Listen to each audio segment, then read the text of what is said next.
This video explains how to activate the motion signal LED on the Powermax45 SYNC front panel. First, turn on the Powermax45 SYNC and wait for it to initialize.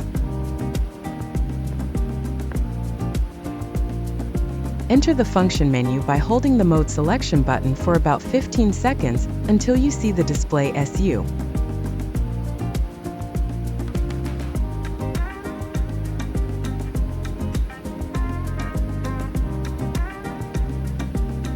Navigate to the L option. Note that L.0 is the default setting.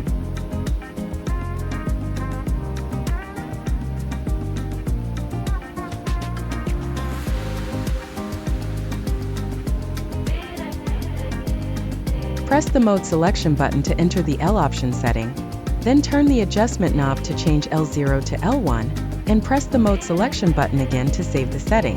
Finally, to exit the menu, turn the adjustment knob and navigate to ET, then press the mode selection button.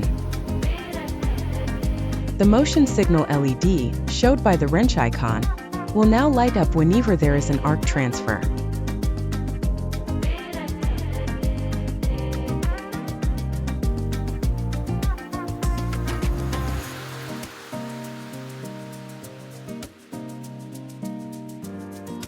Thank you for watching.